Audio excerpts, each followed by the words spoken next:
Recording.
Hello, अस्सलाम वालेकुम। अच्छा, 8:35 पे हम जो है क्लास स्टार्ट करते हैं, ताकि जो दूसरे मेंबर्स हैं वो भी आ सकें। तब तक जो है हम कुछ चीज़ें डिस्कस कर लेते हैं, टॉपिक से रिलेटेड नहीं लेकिन ऐसे जनरली। आज तो एक हम जो है कंक्लूजन करने जा रहे हैं किंडल मॉड्यूल का। और उम्मीद है कि आपको बहुत अच्छी चीज़ें सीखने को मिली होंगी किंडल मॉड्यूल में, और बहुत सी चीज़ें आपके लिए नई भी होंगी, न्यू होंगी। और बहुत सी चीज़ें आपने पहले पढ़ी भी होंगी। तो हमने पूरी कोशिश की कि आपको जो भी हो सके हमारे क्रिमिनल मैटर्स में जो प्रैक्टिस होती है कोर्ट में, हमारे यहाँ पाकिस्तानी लॉज में, वो आपको आप तक पहुँचाएं। तो ये था हमारा क्रिमिनल मॉड्यूल। आज का सिर्फ लास्ट का टॉपिक है क्रिमिनल रिवीजन।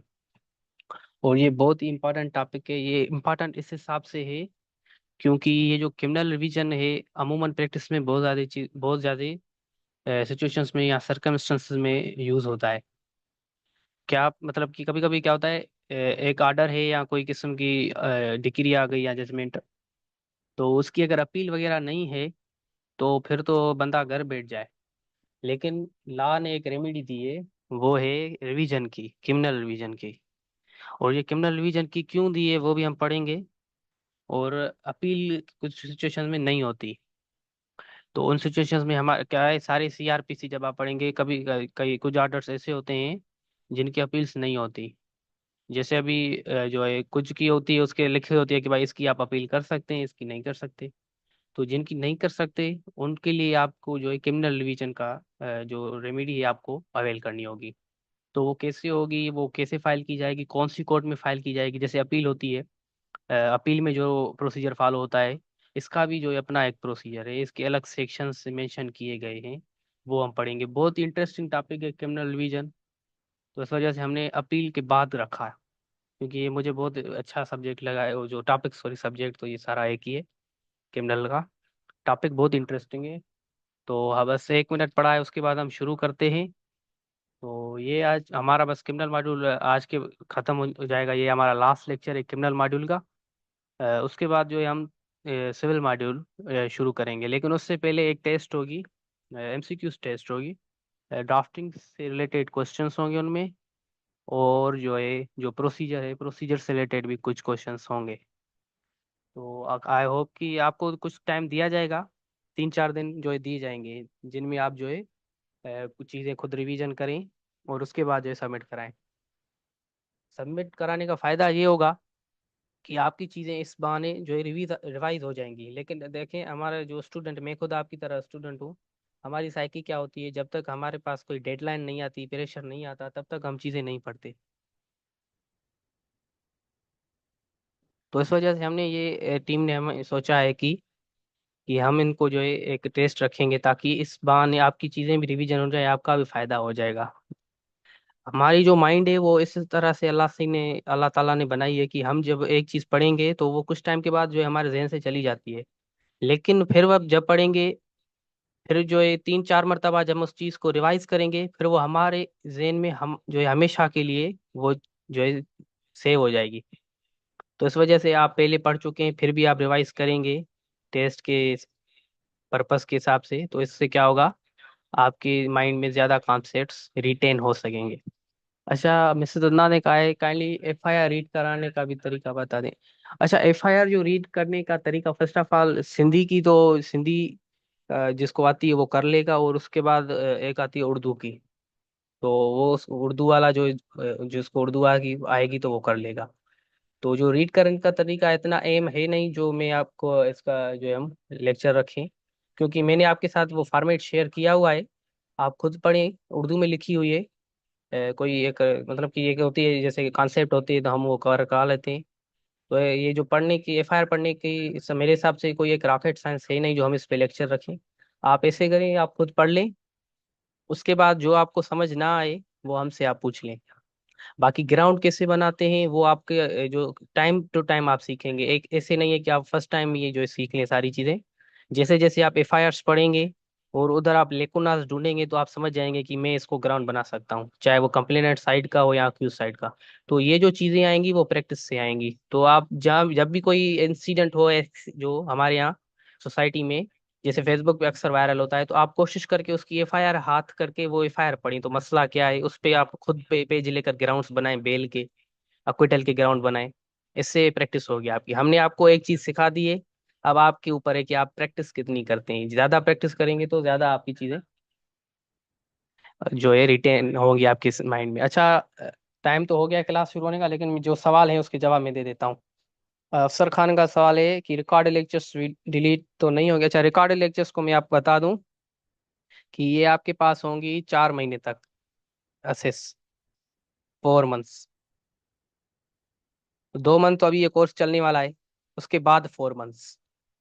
तो टोटल हो गए 6 महीने, मतलब कि आधा साल, आधा साल आपके पास ये एसेस होगी, असाइनमेंट की और नोट्स की और रिकॉर्डेड लेक्चर्स की।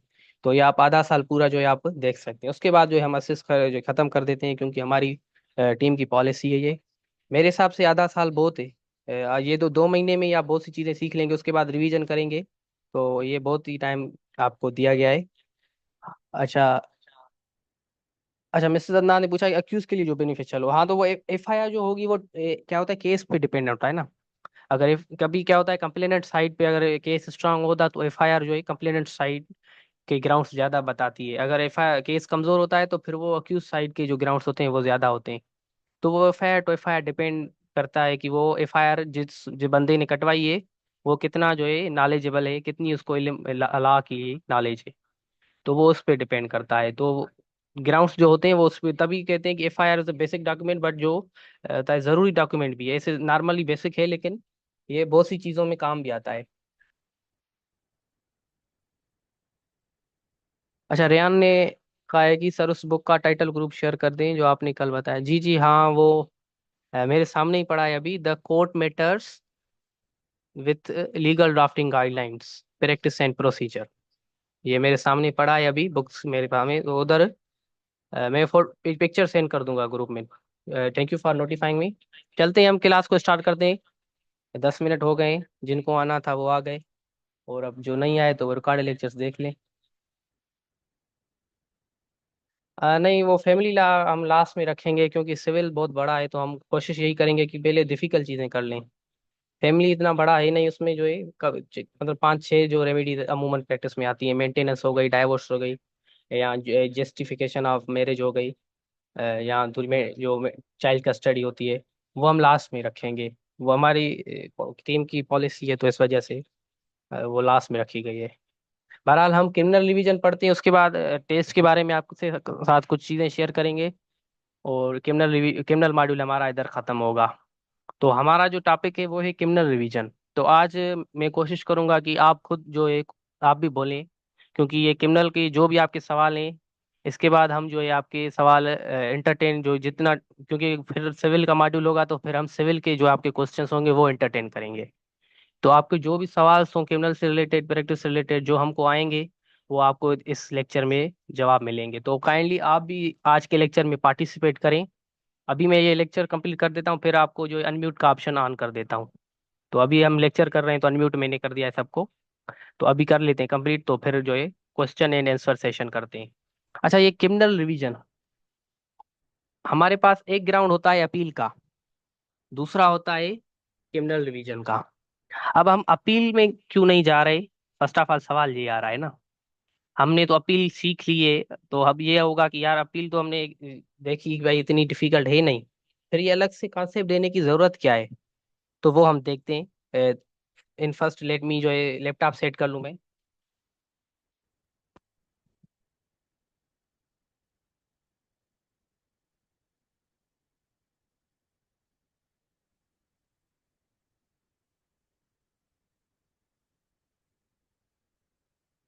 अच्छा, मोहम्मद अवैस ने भी कहा है कि सर पहले फैमिली ला कराते, चले देखते हैं। मैं लेकिन ये होगा मुश्किल, क्योंकि मैं टीम से बात करता हूँ, वो उनकी पास देखते हैं कि अगर वो करते हैं तो फिर वो फैमिली ला करा लेंगे, लेकिन हमने सोचा यही है कि पहले सिविल होगा। तो इस वजह से वो होए तो बहुत डिफिकल्ट, लेकिन फिर भी आपकी बात को कंसिडर करके फिर हम जो है अपना फाइनल डिसीजन बताएंगे। अच्छा, क्रिमिनल रिवीजन हम जो है अवेल क्यों करते हैं, जबकि हमारे पास अपील भी हमने पढ़ी है, वो भी हमने सीख ली है, तो वो क्यों नहीं करते? अच्छा, हमारे यहाँ क्या होता है, जो क्रिमिनल मैटर्स हैं उसमें आपने देखा है फर्स्ट अपील का तो ऑप्शन है, आप फर्स्ट अपील कर सकते हैं, लेकिन पूरे सीआरपीसी में सेकंड अपील का ऑप्शन ही नहीं है। अब इंटरेस्टिंगली मैं ये समझता हूँ बताना जरूरी इधर, कि हमारे यहाँ सिविल में फर्स्ट अपील भी है, सेकंड अपील भी है। जब हम आएंगे सिविल मॉड्यूल में, तो इस वजह से जो है अब मैं जो आप जो कर रहे हैं बात है, क्रिमिनल और सिविल जो है रिलेटेड है। अगर हम बीच में फैमिली ला देंगे तो फिर थोड़ा बहुत कंफ्यूजन ना हो जाए कुछ स्टूडेंट्स को। ये क्रिमिनल और सिविल में बहुत सी चीज़ें सेम होती हैं, इस वजह से हम यही चाहते हैं कि पहले सिविल हो, ताकि कुछ चीज़ें ऐसी हैं जो हम रिपीट ना करें। अगर हम फिर बीच में फैमिली ला देंगे तो फिर बहुत सी चीज़ें रिपीट करनी पड़ेंगी, और आपका भी कॉन्सेप्ट शायद वो थोड़ा डिस्टर्ब ना हो जाए। बहरहाल सिविल में क्या है, फर्स्ट अपील का ऑप्शन भी है, सेकंड अपील का ऑप्शन भी है। फर्स्ट अपील का जो है वो है सेक्शन 96 ऑफ सीपीसी। जब हम आएंगे सीपीसी पढ़ेंगे, क्योंकि सिविल में सीपीसी फॉलो की जाती है।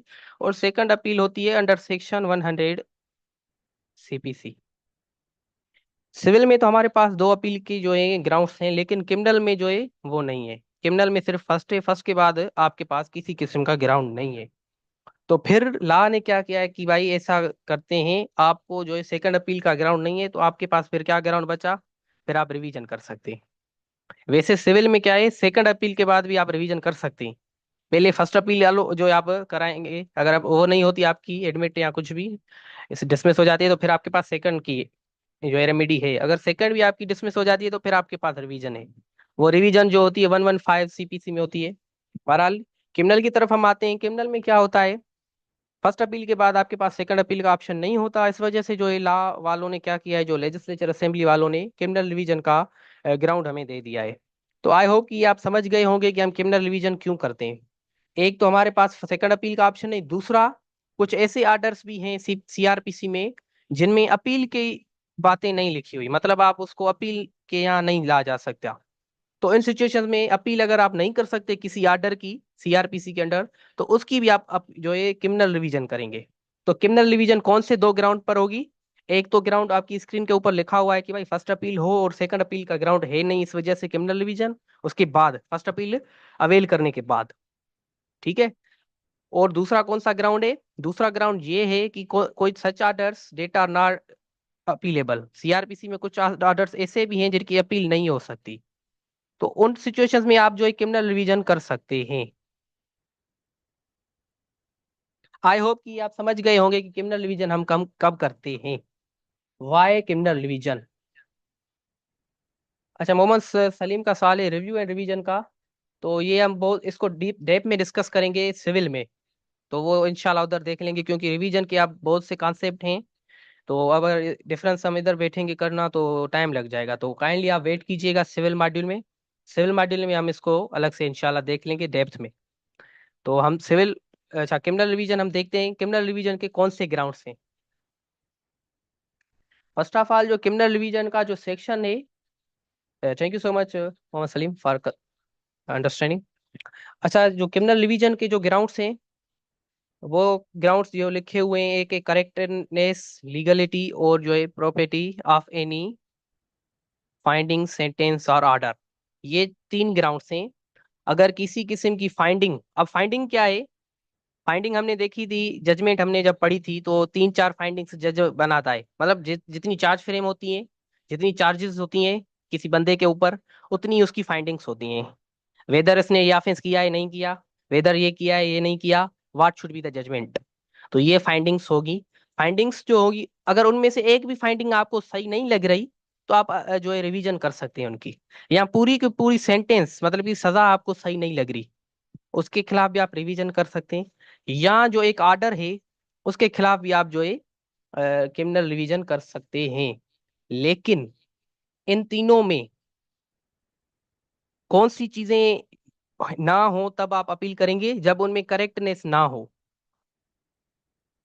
करेक्टनेस का मतलब आप समझते हैं कि भाई जो चीज सही ना हो एट एनी एक्सपेक्ट, भले उसको जो है लॉ के हिसाब से या फैक्ट के हिसाब से, दोनों के हिसाब से अगर वो सही ना हो, तो फिर जो है आप रिवीजन कर सकते हैं। उसके बाद आता है लीगलिटी। अगर वो लॉ के खिलाफ है, तो तब भी आप जो है क्या कर सकते हैं, आप जो है क्रिमिनल रिवीजन कर सकते हैं। तीसरा आता है प्रोप्राइटी।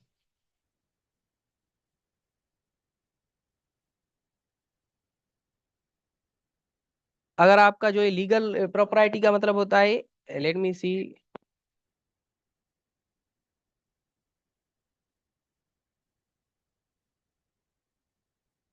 अच्छा, इसका मतलब भी यही करेक्टनेस है। ये जो लीगल डिक्शनरी है वो यही बता रही है। प्रोप्राइटी का मतलब भी क्या है? करेक्टनेस।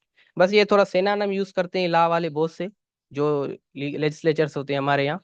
इन तीनों का, एक तो करेक्टनेस और प्रॉपर्टी सेम हो गया, मतलब कि अगर करेक्टनेस नहीं है उसमें, और दूसरा लीगलिटी नहीं है, मतलब अनलॉफुल है, कोई एक प्रोसीजर लिखा हुआ है वो फॉलो नहीं किया गया, तो इस ग्राउंड पे आप क्रिमिनल रिवीजन कर सकते हैं। और कौन सी तीन चीजों की करेंगे फाइंडिंग? कोई भी एक, या दो, या तीन, या सारी की सारी सेंटेंस आपको सही नहीं लग रही, तो उसके बिहाफ पे आप क्रिमिनल रिवीजन करेंगे। तीसरा है आर्डर।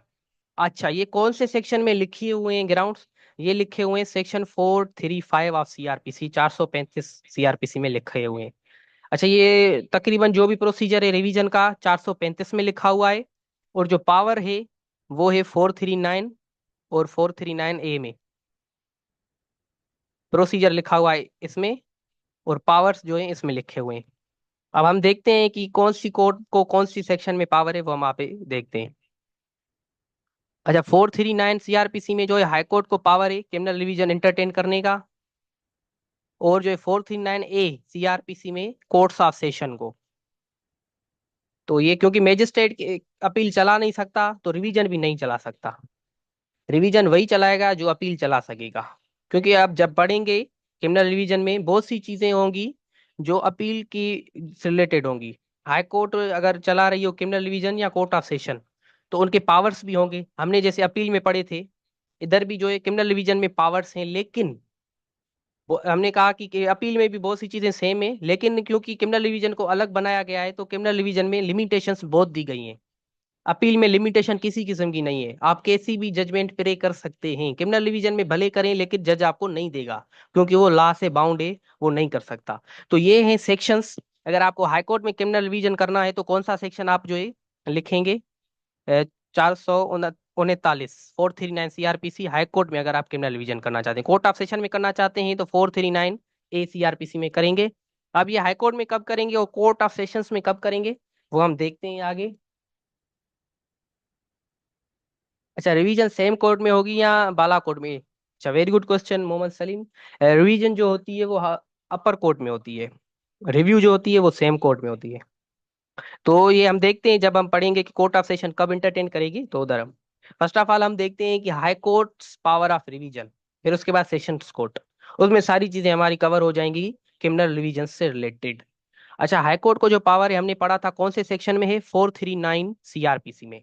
तो वो हम 439 सीआरपीसी जब हम पढ़ेंगे तो हाई कोर्ट की सारी पावर हम समझ जाएंगे। तो चलते ही हम बिना किसी देरी के 439 सीआरपीसी सेक्शन पढ़ते हैं। अच्छा, उसमें क्या लिखा हुआ है क्रिमिनल रिवीजन से रिलेटेड 439 सीआरपीसी में? High courts power of revision उसका टाइटल है। उसमें लिखा हुआ है कि हाई कोर्ट जो है फॉलोइंग सेक्शंस के पावर्स एक्सरसाइज करेगी जब कोई भी क्रिमिनल रिवीजन की एप्लीकेशन इंटरटेन करेगी। इन सेक्शंस में जो भी पावर्स दिए गए हैं कोर्ट को, वो हाई कोर्ट जो है एक्सरसाइज करेगी जब रिवीजन्स एप्लीकेशन इंटरटेन करेगी।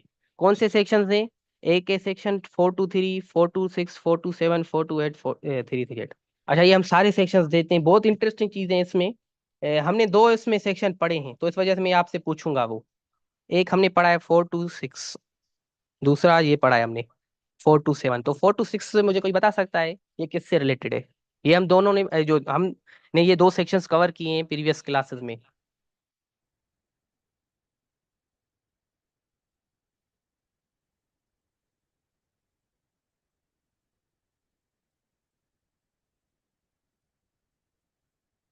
अच्छा, जिसको पता है तो वो चैट बॉक्स में बता दे kindly. Exactly Mohammad Awais, very good responses I am seeing of you since few days, kindly keep it up. Zariyab Sikandar, exactly Zariyab Sikandar, your answer is also correct. Bail after conviction. अच्छा, ये 426 में क्या होगी? बेल आफ्टर कन्विक्शन होगी। Mrs Adnan ने कहा है 427 में कन्विक्शन अगेंस्ट एक्विटल अपील। अच्छा, ये 427 में जो है ये एक्विटल अपील से रिलेटेड है। बिल्कुल आपकी बात सही है। और इसमें जो है हम क्या करते हैं, अरेस्ट कराते हैं किसको। जी बिल्कुल बिस्मा, आपका भी जो है जवाब जो है बिल्कुल सही है। 426 में क्या होती है? Bail after conviction. तो जो बेल आफ्टर कन्विक्शन की पावर्स है कोर्ट को, वही हाई कोर्ट को पावर होंगी कि भाई हाई कोर्ट बेल भी दे सकती है क्रिमिनल रिवीजन में। आप ये समझ गए, इससे एक सेक्शन आपका क्लियर हो गया। 427 में क्या है? Arrest, arrest of the accused. के अपील में जब होता है तो अरेस्ट ऑफ द अक्यूज्ड का ऑर्डर दे सकती है कोर्ट। तो इससे आप क्या समझे कि भाई रिवीजन में भी बेल दे सकती है, अरेस्ट भी करवा सकती है कोर्ट, हाई कोर्ट। अभी हाई कोर्ट की बात चल रही है। तो आई होप कि ये दे सेक्शन तो हमने पढ़े थे पहले भी, ये अभी क्लियर हो गए। उसके बाद है 423। इसमें जो अपीलेट पावर्स हैं, जो भी कोर्ट्स के अपीलेट पावर्स होते हैं कि भाई अपील के दौरान कौन से चीजें ऑर्डर दे सकती है, वो 423 में बहुत ही एक बड़ा सा सेक्शन है। इससे जो भी पावर्स अपीलेट कोर्ट को दिए गए वही पावर हाई कोर्ट को दिए गए हैं जब वो क्रिमिनल रिवीजन चलाएगी। अब इससे क्या चीज हमारी क्लियर हुई कि भाई अपील के टाइम भी पावर सेम है, क्रिमिनल रिवीजन के टाइम भी पावर्स क्या है, सेम है। क्योंकि 423 जो सीआरपीसी का सेक्शन है उसमें अपीलेट कोर्ट के जो है पावर्स लिखे गए हैं उधर, और इधर रिवीजन में क्या लिखा हुआ है कि वो सेक्शन जो 423 है 423 वाले क्रिमिनल रिवीजन को वाली कोर्ट को भी वही पावर्स दिए गए हैं, कि दोनों को पावर सेम है, अपीलेट कोर्ट को भी पावर सेम है और जो रिविजनल कोर्ट है उनको भी पावर सेम है। लेकिन अपीलेट कोर्ट में लिमिटेशंस नहीं है, और इसमें लिमिटेशंस हैं। वो लिमिटेशंस क्या हैं वो हम आगे देखते हैं। लेकिन अभी के लिए आप इतना समझ लें कि जो है पावर्स तकरीबन सेम है। अच्छा, दूसरा जो है 428 है, ये इसमें क्या है, एडिशनल एविडेंस। आपने सुना होगा अपील में क्या होता है, एविडेंस एक्स्ट्रा नहीं सुना जाता। जो प्रीवियस जो ट्रायल कोर्ट ने चलाए हैं एडिशनल जो भी एविडेंसेस चलाए हैं वही जो एविडेंस अपील में सुने जाएंगे। लेकिन 428 सीआरपीसी में ये रिलीफ दिया गया है, नहीं भाई ऐसे नहीं है। कभी कभी क्या होता है, एडवांसमेंट आ जाती है, डेवलपमेंट आ जाती है केस में, कोई नई चीज आ जाती है। फिर उस जो ग्राउंड पे हम क्या करें, वो नया एविडेंस नहीं जो एग्जामिन करें। ला ने वो रेमेडी दी है, नहीं भाई ऐसे नहीं है। अगर कोई ऐसी डेवलपमेंट होती है केस में और एक एक्स्ट्रा एविडेंस आ जाता है तो फिर उसको भी जो है हमें एंटरटेन करना चाहिए। और ये सेक्शन कौन से में बात लिखी हुई है, 428 में। और ये क्रिमिनल रिवीजन कोर्ट को ये पावर है कि एडिशनल एविडेंस भी सुन सकती है। आप देख सकते हैं अपीलेट पावर कोर्ट को जो पावर है वही रिविजनल कोर्ट को पावर है, तकरीबन पावर सेम है। उसके बाद ये बहुत बहुत इंपॉर्टेंट सेक्शन है, सेक्शन 338। ये हम जो है थोड़ा इसको डीप में देख लेते हैं। इसको बोलते हैं टेंडर ऑफ पार्डन। आपने कभी सुना है टेंडर और ग्रांट ऑफ पार्डन? ये लफ्ज किसी ने पहले सुना है? ये सार नो में बता दें काइंडली चैट बॉक्स में कि भाई टेंडर ऑफ पार्डन जिसने सुना है। अच्छा, तो फिर ने नहीं सुना, मोहम्मद सलीम ने सुना है, मोहम्मद अवैस ने नहीं सुना, चलो ठीक है। बहुत अच्छी बात, जिन्होंने सुना है तो ठीक है, अच्छी बात है। जिन्होंने नहीं सुना भी आज आप सीख लेंगे। बिस्मा ने भी सुना है, वेरी गुड, कि आप पहले से ही इन चीज़ों से इंफॉर्म्ड है। और जो नहीं है परेशान होने की जरूरत नहीं, आज हम सीख लेंगे। अच्छा, टेंडर ऑफ पार्डन बहुत इंटरेस्टिंग चीज़ है। इंटरेस्टिंग इस हिसाब से है कि आप जब कॉन्सेप्ट आपका आ जाएगा तो आपको भी इंटरेस्टिंग लगेगा। मुझे तो ये बहुत अच्छा लगता है। अच्छा, क्या होता है, कभी कभी ऑफेंसेस होते हैं, इनको मैं एक अलग सा पेज दे देता हूँ।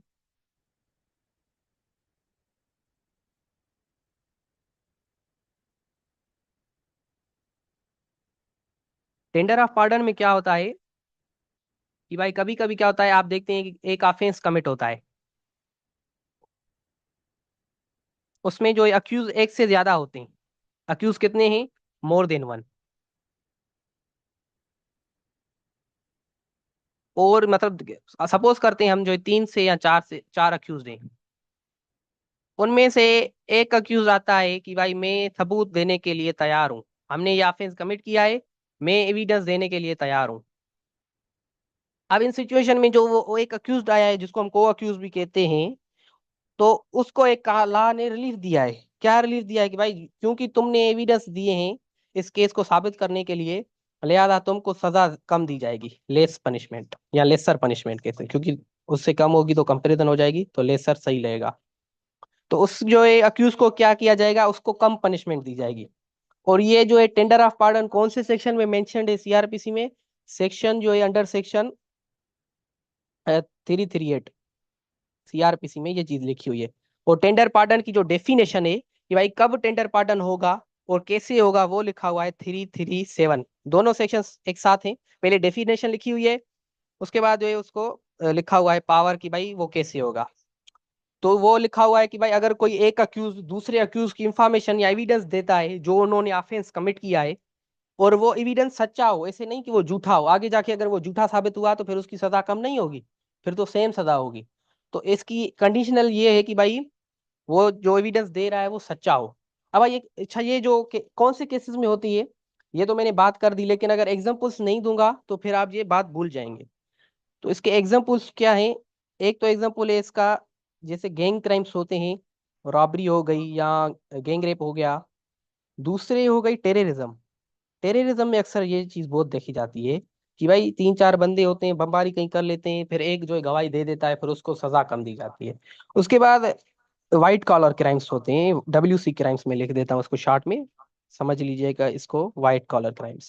वाइट कॉलर क्राइम्स के एग्जांपल्स हैं जैसे पोंजी स्कीम हो गई।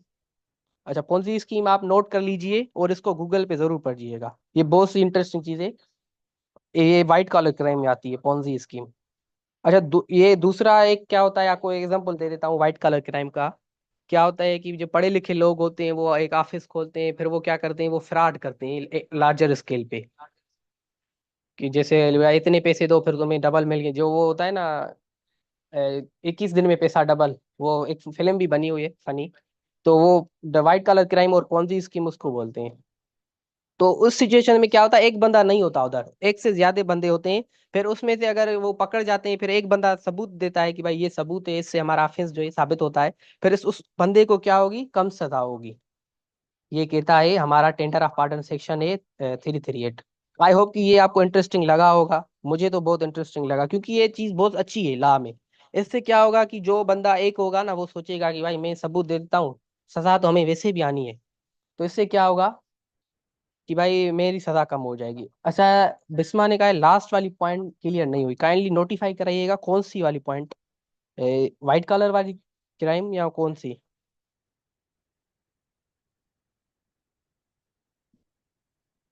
अच्छा, व्हाइट कॉलर क्राइम्स जो होती हैं, मैंने जैसे बताया कि फ्रॉड होता है लार्जर स्केल पे, कि भाई तुम इतने पैसे दो, उसके बाद जो है आपको जो है क्या होता है कि भाई पैसे जो है आपके डबल हो जाएंगे, फिर वो भाग जाते हैं बंदे।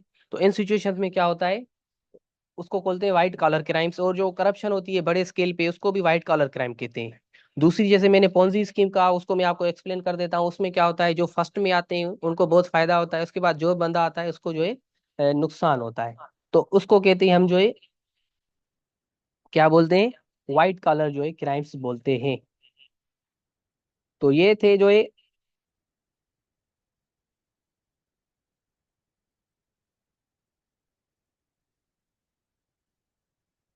ये था टेंडर ऑफ पार्डन। और जो है ये क्रिमिनल डिवीजन में कोर्ट को ये पावर है कि भाई टेंडर ऑफ पार्डन भी कर सकती है। अच्छा, अपील में तो है या ये पावर, जिनको पता नहीं था कि ये पावर क्या है, आप पावर क्लियर हो गया होगा आई होप कि। और अपीलेट कोर्ट को ये पावर है। और इससे साथ साथ जो है क्रिमिनल रिविजनल कोर्ट जो है उसको भी जो है पावर है।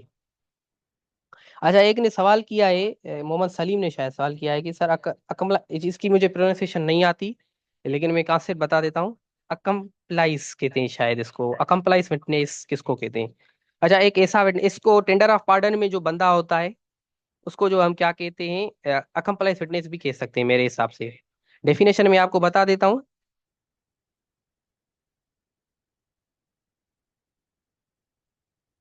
एक ऐसा बंदा जो जो क्राइम में क्या हो, जो कमिट भी किया हो लेकिन उस क्राइम में विटनेस भी हो। जैसे इधर बन रहा है टेंडर ऑफ पार्डन में, विटनेस भी एक सबूत देकर, तो फिर उसको विटनेस को क्या बोलते हैं, अकम्प्लाइंस विटनेस। तो ये था शायद इस कॉन्सेप्ट इसका। बहरहाल आगे चलते हैं, क्रिमिनल डिवीजन डिस्पोज कैसे होता है ये, क्योंकि 439 में ये लिखी हुई है तो इस वजह से हम पढ़ते हैं। अच्छा, कैसे खत्म होगा, क्योंकि अपील जैसे खत्म होती है वैसे ही खत्म होगा। ये लिखा हुआ है disposable how made the case shall be disposed of in a manner provide by section 429। अच्छा, ये लिखा हुआ है केस ऐसे खत्म होगा जैसे 429 में खत्म होगा। अब 429 में कैसे खत्म होगा, ये मुझे चीजें ला में अच्छी नहीं लगती। यहाँ तो एक्सप्लेन कर दें, ये एक रेफरेंस दे दें फिर अलग से वो। अच्छा, ये तो CRPC का रेफरेंस देते हैं। कभी कभी क्या होता है दूसरे एक्ट का रेफरेंस देते हैं, फैक्ट्री एक्ट खोल दे के देखो, फलाना एक्ट खोल के देखो। तो ये मैं चाहता हूँ कि उधर ही डेफिनेशन लिखें तो अच्छा है। बहरहाल 429 CRPC में जैसे केस खत्म होगा वैसे ही क्रिमिनल रिवीजन एप्लीकेशन खत्म होगी। अब 429 में क्या लिखा हुआ है, 429 में क्या है कि कभी कभी क्या होता है, मतलब कि दो जजेस हैं, वो जो है क्या सुन रहे हैं, कोई भी एप्लीकेशन सुन रहे हैं, दोनों के व्यूज अलग हैं। एक चाहता है कि भाई सपोज करते हैं सजा आए, दूसरा ये चाहता है कि भाई सजा नहीं आए। पॉजिटिव नेगेटिव हो गया। अब फैसला कौन सा हो, अब उसकी सीनियरिटी तो नहीं देखी जाएगी, भाई ये जज सीनियर है इस वजह से इसकी फैसला जो है प्रेवेल करना चाहिए। इधर इस किस्म का कोई कॉन्सेप्ट नहीं है। तो इधर ला कहता है कि भाई ऐसे करो, तीसरा कोई जज है इन दोनों की रैंक वाला, केस उधर भेजो, केस उधर भेज के जो उसका डिसीजन हो वो फाइनल होगा। अगर वो प्लस का डिसीजन दे रहा है तो प्लस के 2 वोट हो गए, तो इस वजह से इसका डिसीजन क्या हो गया, फाइनल हो गया। अगर ये माइनस का डिसीजन दे रहा है तो क्या हो गए, माइनस के 2 पॉइंट हो गए, तो इस वजह से इसका क्या होगा, इसका डिसीजन प्रेवेल होगा।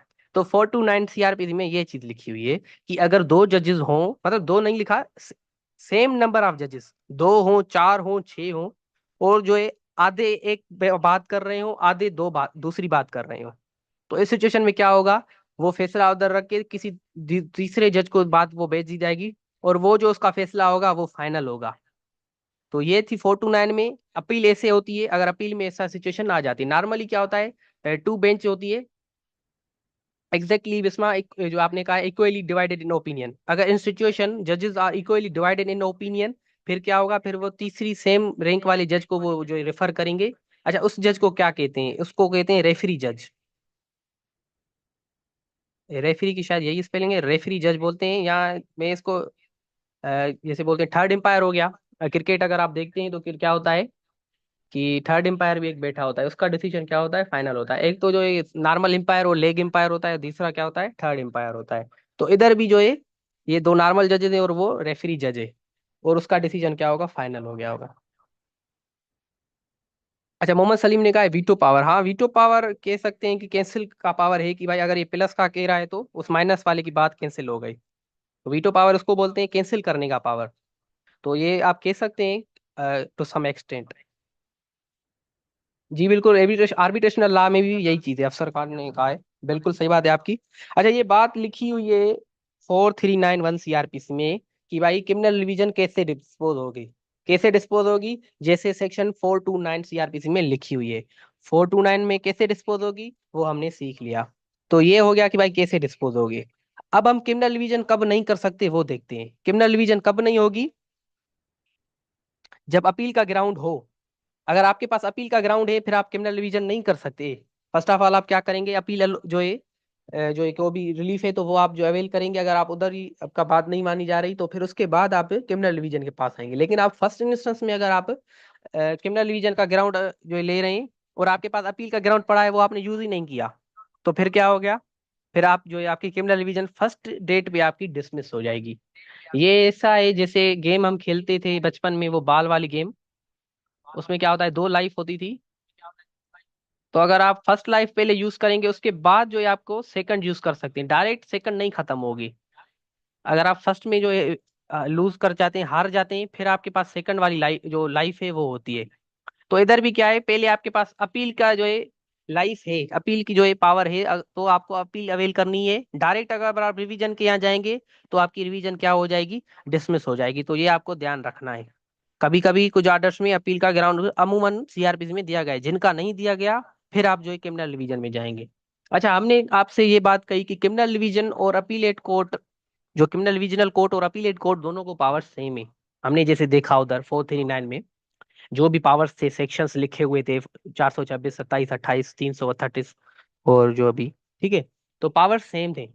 मैंने कहा कि लिमिटेशंस हैं क्रिमिनल डिवीजन में, बाकी अपील में जो है उधर जो है किसी किस्म की जो है लिमिटेशन नहीं है। अब लिमिटेशन कौन सी है वो हम देखते हैं। फर्स्ट ऑफ ऑल जो है अगर अक्विटल की फाइंडिंग है तो उसको कन्विक्शन में कन्वर्ट नहीं कर सकता हाई कोर्ट। अगर कोई जजमेंट दी गई है कि भाई उसको अक्विट दिया गया है और किसी फाइंडिंग में, उसको कन्विक्शन में नहीं कर सकता। और दूसरा, डबल रिवीजन नहीं कर सकता।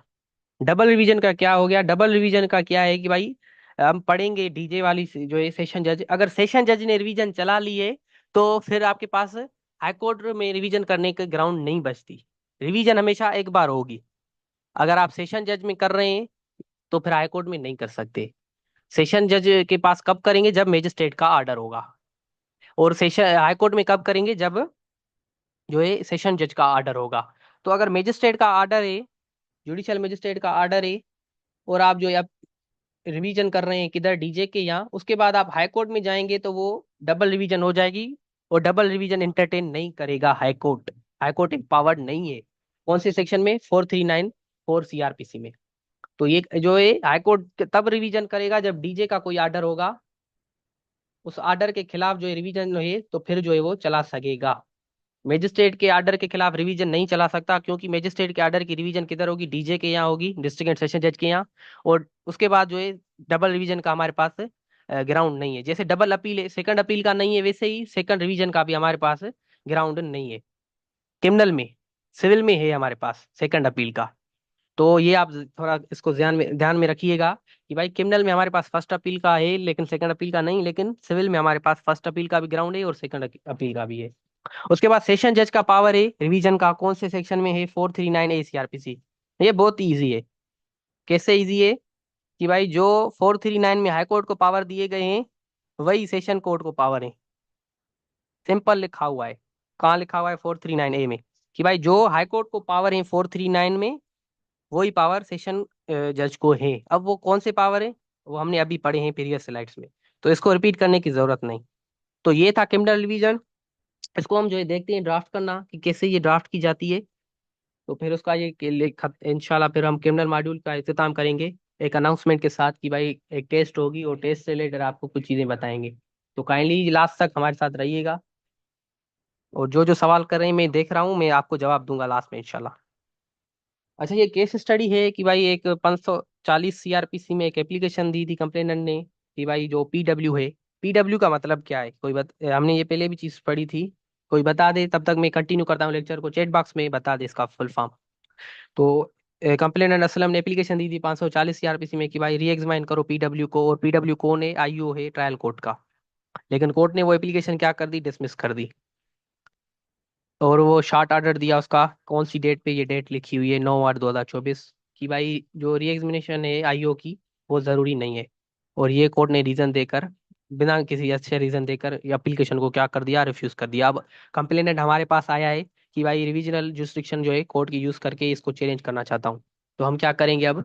इसको जो है क्रिमिनल रिवीजन जो एप्लीकेशन फाइल करेंगे। तो पैसे पहले तो 540 देख लेते हैं, क्योंकि केस स्टडी में 540 सीआरपीसी हमने यूज किया है, तो इसका कॉन्सेप्ट आपको पता होना लाजमी है। तो 540 में क्या है कि हमारे पास क्या होता है, जो भी विटनेसेस होते हैं हम उसको जो है किसी भी स्टेज पे जो है क्या करा सकते हैं? समन करा सकते हैं। विटनेस उसका जो है विटनेस जो भी है उसको समन करा के उसको एग्जामिन करा सकते हैं। और अगर वो समन्ड नहीं है फिर भी उसकी जो है हम विटनेस करा सकते हैं, जो भी एग्जामिन मतलब कि जो विटनेसेस हैं उसको जो है हम क्या करा सकते हैं? एक तो समन करा सकते हैं, उसको एग्जामिन करा सकते हैं, और रिकॉल करा सकते हैं, री एग्जामिन करा सकते हैं। मतलब एक एग्जामिन भी करा सकते हैं, इधर क्या लिखा हुआ है? एग्जामिन। और री एग्जामिन भी। आपने देखा होगा केस स्टडी में कि हमने क्या किया है? री एग्जामिन कराना चाहते हैं। अब हम क्यों कराना चाहते हैं? क्योंकि केस में किसी किस्म की डेवलपमेंट आ गई थी, कोई नई चीज आ गई थी, तो इस वजह से हम चाहते हैं कि आईओ की क्या हो? री एग्जामिनेशन हो। और वो कोर्ट को करनी है 540 में, लेकिन कोर्ट ने क्या किया है? वो ऑर्डर रिजेक्ट किया है। तो इसने कोर्ट ने क्या किया? प्रोसीजर फॉलो नहीं किया, लीगलिटी नहीं है इस ऑर्डर में। इस वजह से हम क्या करेंगे? इसको क्रिमिनल डिवीजन में इसको क्या करेंगे? चैलेंज करेंगे अंडर सेक्शन 439 एंड 439 ए। 439 में हाई कोर्ट में होगी, और वो क्या हो, कहाँ होगी? वो डीजे के यहाँ होगी। पावर्स दोनों को सेम है। हमने पढ़े 439 में ये पावर्स हैं, 439 में क्या कौन से पावर्स हैं डीजे को? जो हाई कोर्ट को पावर्स हैं। अच्छा, मैं देख लेता हूँ किन किन ने सही जवाब दिया है। अच्छा, मोहम्मद सलीम ने कहा है प्रोसिक्यूशन विटनेस, और जो है तुफेल मेमन ने कहा है प्रोसिक्यूशन विटनेस, जवेरिया ने कहा है प्रोसिक्यूशन विटनेस, मिसेस अदनान ने कहा है प्लेटिफ विटनेस, रेयान ने कहा है प्रोसिक्यूशन विटनेस, प्रोसिक्यूशन मानूर ने कहा है प्रोसिक्यूशन विटनेस, बिस्मा ने कहा है प्रोसिक्यूशन विटनेस, साइमान नूरिन ने भी यही कहा है प्रोसिक्यूशन विटनेस। सही बात है, एग्जैक्टली आप सब लोगों का जवाब सही है। प्रोसिक्यूशन विटनेस कहते हैं, प्लेंटिफ विटनेस भी कह सकते हैं सिविल में जब आएंगे, तो उधर हम प्लेंटिफ विटनेस भी कह सकते हैं बिल्कुल। तो इसको हम पीडब्ल्यू बोलते हैं। वेरी गुड, आप जो है अच्छा रिस्पांस दे रहे हैं। बहुत अच्छी चीज़ है आपकी कि आप चीज़ों को याद कर रहे हैं, और जो रिमेनिंग चीज़ें हैं आप उसको भी रिवाइज कर लें। ये बहुत काम आएंगे आपको जब आप प्रैक्टिस में आएंगे, क्योंकि प्रैक्टिस में जो क्या होता है, शार्ट लफ्ज यूज बहुत होते हैं। पीडब्ल्यू को लाया जाए, डीडब्ल्यू को लाया जाए। डीडब्ल्यू होता है एक तो प्रोसिक्यूशन विटनेस, क्या और दूसरा कौन सा होता है? डीडब्ल्यू होता है ना? कौन सा होता है, कोई मुझे बता सकता है?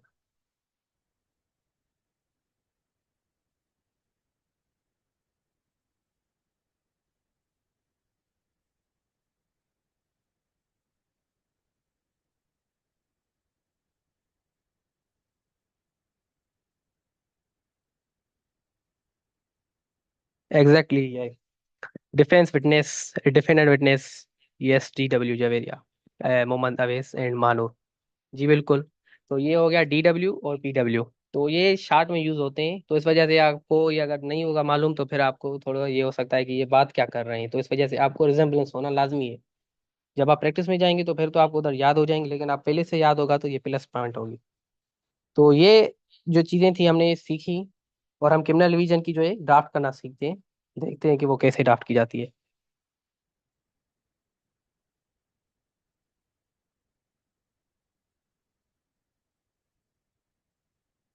अच्छा, ये हम हाई कोर्ट में कर रहे हैं तो इसका मतलब क्या हुआ कि जो ऑर्डर था वो ट्रायल, उधर केस स्टडी में लिखा था ट्रायल कोर्ट ने किया है। अब ट्रायल कोर्ट कौन सी कोर्ट है वो मेंशन नहीं हुआ था, लेकिन हम इधर से ये मालूम कर सकते हैं क्योंकि रिवीजन कौन चला रहा है, वो हाई कोर्ट चला रहा है, तो इस वजह से ऑर्डर कौन सी कोर्ट ने निकाला होगा, वो निकाला होगा सेशन जज। आप इधर समझ गए हम, ठीक है। अच्छा, जो भी हमारा टाइटल होगा, कौन सा टाइटल देंगे कि भाई एप्लीकेंट स्लेश कंप्लेनेंट, एप्लीकेंट इस एप्लीकेशन का, कंप्लेनेंट कौन सा जो केस चल रहा है जिसमें ऑर्डर आया है, अब वो हम चैलेंज करने आए। वो सारी डिटेल्स तो हम दे देंगे। उसके बाद पार्टी किसको बनाएंगे, एक तो हम जैसे स्टेट को बनाते हैं, उसके बाद सेशन जज को बनाएंगे। कौन सा सेशन जज, जिसने ये ऑर्डर निकाला है, जिसकी हम क्रिमिनल रिवीजन करने आए इधर, उसको रिस्पोंडेंट कहेंगे। अपील में वैसे हम नहीं बनाते। अपील में क्यों नहीं बनाते, अपील में हम जज के खिलाफ नहीं जाते। अपील में हम फैक्ट ऑफ द केसेस में जाते हैं। अगर हम लीगलिटी में जाते तो फिर क्या होता, जो है हम जज को भी पार्टी बनाते कि भाई जज ने फैसला गलत दिया है। उधर हम कहते हैं कि भाई जज ने क्या किया है, फैसला इस वजह से गलत दिया है कि उसमें फैक्ट्स वगैरह ये कंसीडर सही नहीं किया या सारा कुछ। इधर हम कहने हैं कि भाई प्रोसीजर सही फॉलो नहीं किया। तो प्रोसीजर फॉलो नहीं किया तो फिर क्या हो गई, लीगलिटी नहीं हुई। तो इस हिसाब से हम जो है जज को पार्टी बना रहे हैं। तो हमने ये पार्टी बनाएंगे, उसके बाद टाइटल देंगे कि भाई क्रिमिनल रिवीजन एप्लीकेशन नंबर जो है अंडर सेक्शन 435 एंड 439। 435 इस वजह से कि उधर प्रोसीजर लिखा हुआ है, और 439 में जो है वो एम्पावर्ड है हाई कोर्ट। ये हम सारा कुछ लिखते हैं कि भाई हम इससे डिससेटिस्फाइड हैं, जैसे अपील में लिखते हैं। और इस वजह से ये सारा कुछ जो है ये जो रिकॉल किया जाए। रिकॉल किसको किया जाए, आरपी को। अच्छा, आरपी का मतलब क्या है वो मैं बता देता हूँ। और जो है पार्टीज को सुना जाए, स्क्रूटनाइज किया जाए रिकॉर्ड को, और जो है आर्डर को सेट असाइड किया जाए। और आयोग की जो भी स्टेटमेंट री एग्जामाइन करने का आर्डर निकाला जाए। तो उसके बाद ये जो आरपी का मतलब है, आरपी का मतलब है रिकॉर्ड एंड प्रोसीडिंग्स। इसको हम इस शार्ट में भी कहते हैं। फुल में भी लिख सकते हैं, हमने अपील में जो क्या किया था फुल में लिखा था, लेकिन इधर हमने शार्ट में लिखा है आर एंड पीस। तो रिकॉर्ड जो भी पीरियड्स का है और जो प्रोसीडिंग्स हैं वो सारी ये बुलाए ये हाईकोर्ट वाला जज, और उधर जो है उसको हम जो है चलाएं। उसके बाद जो भी उसमें लेकुन आते हैं वो देखें। तो ये सारी चीजें लिखने के बाद हम जो है फैक्ट्स बताएंगे। आया फैक्ट्स में कौन सी चीजें होंगी, एक तो जो भी प्रोसिक्यूशन की स्टोरी, प्रोसिक्यूशन कौन जो ये खुद रिवीजन कर रहा है उसकी स्टोरी, जो उसने एफआईआर में दी है या जो भी कंप्लेंट होगी, वो सारी स्टोरी आप उधर से निकाल लेंगे और इधर मेंशन करेंगे। ये बड़ी हो जाएगी, इधर तो हमने एक टाइटल दे दिया है, लेकिन जब आप मेंशन करेंगे तो एक पेज के आराम से हो जाएगी। उसके बाद जो भी इन्वेस्टिगेशन और पुलिस रिपोर्ट है वो उसके फैक्ट्स आप इधर मेंशन करेंगे।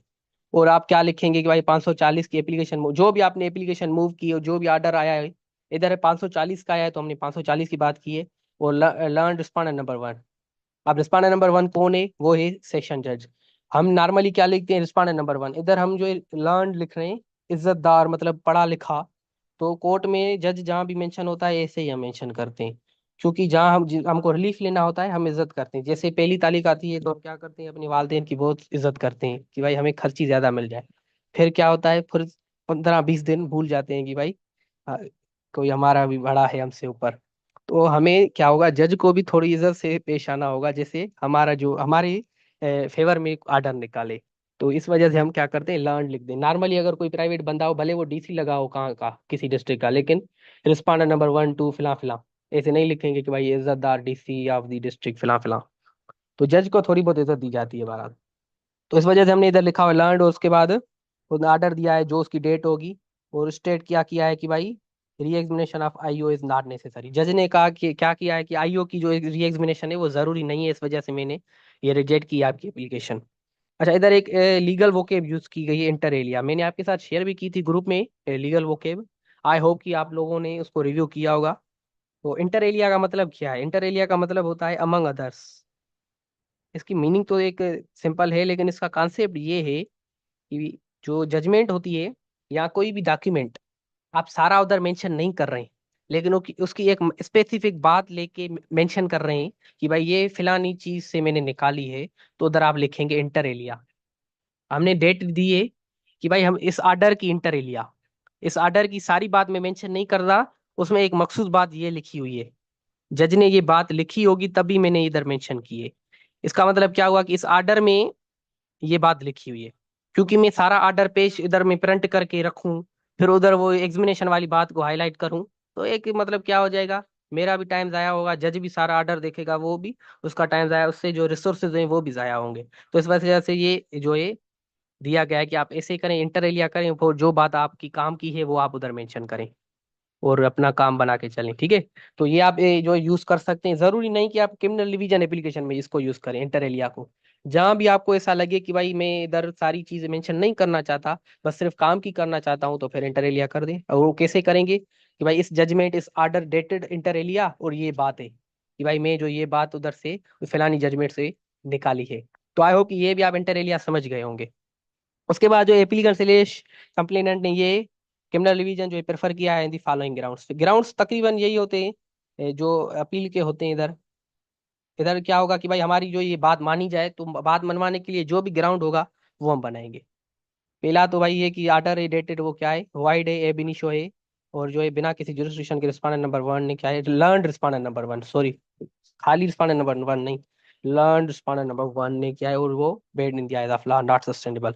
अच्छा, ये वाइड और ए बिनिशो और इलीगल लिखा हुआ है। इलीगल तो आप समझ गए कि भाई जो लॉफुल नहीं हो, वाइड मतलब कि जो अनलॉफुल हो, और ए बिनिशो मतलब कि फ्रॉम दी बिगिनिंग। अगर आपने कॉन्ट्रैक्ट पढ़ा है तो ये बहुत आपने लफ्ज सुना होगा, something that is illegal from the beginning.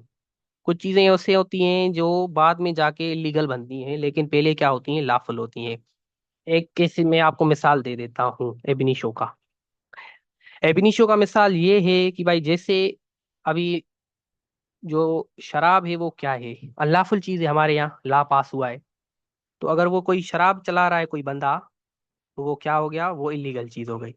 लेकिन दूसरी पॉइंट एबिनिशो जिसको नहीं कहा जाएगा, मिसाल जैसे एलिफेंट के जो टीथ हैं, पहले क्या होते थे, एलिफेंट के जो दांत थे वो क्या होते थे, भाई तुम इसको मार के वो बेच सकते हो। लेकिन जब कुछ टाइम के बाद ला आ गया कि भाई एलिफेंट को नहीं मारना, क्यों नहीं मारना, वो धरती से खत्म हो रहे हैं। अगर आप ऐसे ही मारते रहोगे दांतों के फायदे के लिए, तो फिर क्या होगा, हाथियां जो भी एलिफेंट है वो धरती से खत्म हो जाएंगे। फिर एक ला आया कि भाई आपको एलिफेंट के दांत नहीं बेचने, वो क्या हो गया, इलीगल हो गया। तो अब ये बिगनिंग से क्या है, इलीगल नहीं है। तो इस वजह से हम इसको एबिनिशो नहीं कहेंगे। कोई भी ऐसी चीज है जिसे वो बात के जो बनी हो, इलीगल बनी हो, तो फिर क्या होगा, फिर वो एबिनिशो नहीं कहा जाएगा। इसका एक और एग्जांपल मैं देता हूँ, इससे अगर आप नहीं समझे। एक जजमेंट भी आई थी, वो फायदीसा ने दी थी, जस्टिस फायदीसा, लर्न जस्टिस फायदीसा उसने दी थी। उसने क्या किया था, कादियानों का भी केस था, उसमें कादियानों ने क्या किया था, नौजुबिल्ला, जो कुरान शरीफ है उसके खिलाफ कुछ शायद या इस्लामिक हमारी कुछ चीजें टीचिंग्स हैं उसके खिलाफ कुछ पब्लिश किए थे बुक्स। और उसने किए थे 2019 में, शायद मुझे फैक्ट इतना याद नहीं, लेकिन आप कॉन्सेप्ट समझ लें। और जो एफआईआर उसकी हुई 2019 के बाद हुई, सपोज करते हैं 2022 में हो गई, सॉरी 2019 में उसने क्राइम किया है, और 2022 में सपोज करते हैं उसका लॉ आ गया। तो इस सिचुएशन में क्या हुआ, पहले वो क्या है, वो चीज इलीगल नहीं है, लेकिन उसके बाद बाद में जो है वो क्या हुई, इलीगल हुई। तो वो फ्रॉम द बिगिनिंग जो है इलीगल नहीं है, तो इस सिचुएशन में वो एबिनिशो नहीं होगी। हाँ एग्जैक्टली मोहम्मद सलीम, ये मुबारक सानी जजमेंट, इसमें बहुत कंट्रोवर्शियल जजमेंट थी। अ, मतलब आप ये चीजें आप सही करते हैं जो अपडेटेड रहते हैं इनसे। Very good Mohammad Salim, keep it up kindly. हाँ ये बहुत है, ये एक आफिया शेरबानो एक है, और ये जजमेंट, ये दोनों बहुत। एक आफिया शेरबानो की भी आई थी डॉन में, जजाकल्ला। अच्छा, ये जो चीज़ थी अपनी शो, आई होप की समझ आ गई होगी आपको। इतने मैंने एग्जांपल्स दे दिए ज़्यादा, इसको डिफिकल्ट मत समझिएगा, आप सिंपल याद कीजिएगा कि इसका मतलब है फ्रॉम द बिगनिंग। क्योंकि लफ्ज इस्तेमाल हुआ था और मुझे टाइम भी पड़ा है, तो इस वजह से मैंने इसको ज़्यादा एक्सप्लेन कर दिया, और करंटली इसका इशू चल रहा था, इस वजह से ज़्यादा कर लिया एक्सप्लेन। अच्छा, ये दूसरा ग्राउंड क्या है कि इसने ग्रास मटीरियल इरेगुलरिटी की है, क्योंकि प्रोसीजर्स ने फॉलो नहीं किया, लिहाजा इसको सेट असाइड किया जाए। इम्प्लीमेंट ऑर्डर जो है इसने पास किया है वो नॉन स्पीकिंग ऑर्डर है। इस वजह से ये नेचुरल जस्टिस प्रिंसिपल की वायलेशन। नॉन स्पीकिंग ऑर्डर मतलब कि क्या, ऐसा ऑर्डर जो रीजनिंग नहीं दे रहा हो, ऐसे मैं कह दूं कि भाई ये हो जाए, ये कर दो, तो वो क्या होगा, नॉन स्पीकिंग होगा, क्योंकि रीजनिंग हमें देनी है। जनरल क्लासेस एक्ट का आर्टिकल 24A कह रहा है कि जज अगर कोई भी जजमेंट दे रहा है, या कोई भी अथॉरिटी कोई ऑर्डर दे रही है, जजमेंट दे रही है, तो उसकी रीजनिंग देना चाहिए। जैसे मेरा वालिद साहब है, वो है असिस्टेंट एजुकेशन ऑफिसर हैदराबाद। तो उसके बाद एक आई था, मसला आया था कि भाई फिलाने टीचर ने कोई जो है बदतमीजी की है हेडमास्टर के साथ, तुम जाके इंक्वायरी करो, डीओ ने कहा था। फिर हमारे वाल साहब ने उधर गया और उसने जो है रिपोर्ट बनाई थी। मैंने देखा कि मेरे वाल साहब ने उधर जो रिपोर्ट बनाई थी उसमें उसने रीजनिंग दी थी, ये वजह है, इस वजह से मैं ये जो है रिपोर्ट बना रहा हूँ। तो मैं देख रहा था कि मेरा ऐसे नहीं होता कि सिर्फ हमें वो सारी चीजें पता हो, वो जो ऑफिसर्स हैं उनको भी सारी चीजें पता होती हैं कि हमें रीजनिंग कैसे देनी होती है। तो मैंने वो रिपोर्ट पढ़ी, एक ऐसी रिपोर्ट थी जैसे वो जज बनाता है आर्डर, कि भाई ये मसला है, फलाने टीचर ने ये स्टेटमेंट दी थी, इस वजह से मेरी रिपोर्ट ये, इसको क्या किया जाए, इसकी 2 महीने की सैलरी काटी जाए। तो ऐसे वो रीजनिंग देना लाजमी है। तो इस वजह से क्या है कि भाई इस जज ने क्या किया है, रीजनिंग नहीं दी है। तो इस वजह से इसको हम कहते हैं कि भाई नॉन स्पीकिंग ऑर्डर है, कोई बात ही नहीं बता रहा, सिंपल। और ये जो हमारा इन्वेस्टिगेशन ऑफिसर है उसकी री एग्जामिनेशन बहुत जरूरी है, क्योंकि भाई केस में क्या आ गई, डेवलपमेंट आ गई है। और अगर ये इसको री एग्जामिनेट नहीं किया गया तो क्या होगा, मिस कैरेज ऑफ जस्टिस होगा, और ये फैक्ट जज कंसीडर करना ही भूल गया, जो लर्न रिस्पोंडेंट नंबर 1 है। और उसके बाद जो है अपना अपनी जुरिस्डिक्शन, सॉरी जुडियस माइंड, जुडियस माइंड मतलब कि जुडिशियल माइंड इसको कहते हैं। क्योंकि एक हमारा नॉर्मल माइंड होता है, दूसरा होता है जुडिशियल माइंड। जज को जब भी कोई फैसला दे रहा हो तो उसको जुडिशियल माइंड बनाना जरूरी है, रीजनिंग देना जरूरी है। जुडिशियल माइंड कौन सा माइंड होता है कि भाई वजह दे कोई, कि भाई तुम ये कर रहे हो तो क्यों कर रहे हो। उसने वो रीजनिंग ही नहीं दी, इस वजह से उसने जुडिशियस माइंड नहीं यूज किया। और ये अगर एप्लीकेशन अलो नहीं की, जैसे हम देते हैं हर एप्लीकेशन में, कि भाई क्या होगा, मिसकैरेज ऑफ जस्टिस होगा, कानून की बालादस्ती नहीं रहेगी। और हम फर्दर ग्राउंड कब करेंगे, जब ये एप्लीकेशन सुनी जाएगी। और advocate for applicant slash complainant. और ये एप्लीकेशन जल्दी हम खत्म कर दें। उसके बाद क्या है, एफिडेविट है। एफिडेविट मुझे रिपीट करने की जरूरत नहीं है, क्योंकि ये पहले भी हमने रिपीट किया हुआ है। मैं दिखा देता हूँ आपको, आप पढ़ भी लीजिएगा एफिडेविट जब आपके साथ शेयर किया जाएगा। तो अल्हम्दुलिल्लाह अल्हम्दुलिल्लाह, जो आपका जो क्रिमिनल मॉड्यूल है वो सारा कंप्लीट हो चुका है। हमने कौन सी चीजें कवर की हैं वो देख लेते हैं। पहले तो हमने क्या किया है, ऑफेंस और टाइप्स कवर कर लिया, आपकी स्क्रीन के ऊपर है, काइंडली आप देख लीजिएगा। कोई टॉपिक रिमेनिंग है तो अभी हमें बता दीजिएगा, फिर नहीं कहिएगा कि सर ने नहीं पढ़ाया। लेकिन अगर रिमेनिंग रह गया तो हम पढ़ाएंगे इंशाल्लाह, ठीक है। लेकिन आपको ये दिखा रहे हैं कि भाई बताएं हमें कोई रिमेनिंग है तो फिर हम एक क्लास और रख लें, फिर हम सिविल की तरफ जाएं। क्योंकि हमने जो चीजें वादा किया था वो हम आपको सर्व कर रहे हैं। हमने ऑफेंस और टाइप्स की बात की थी, पढ़े, ऑफेंस भी हमने पढ़े थे, टाइप्स भी पढ़े थे, काग्निजेबल, नॉन काग्निजेबल, बेलेबल, नॉन बेलेबल। और ऑफेंस की पनिशमेंट भी हमने पढ़ी थी, काग्निजेबल, नॉन काग्निजेबल, ट्रायबल बाय मजिस्ट्रेट और सेशन जज, वो भी हमने पढ़े थे। एफआईआर पढ़ी थी, एफआईआर बाय माइनर कैसे होगी और एविडेंस के तौर पर यूज कर सकते हैं।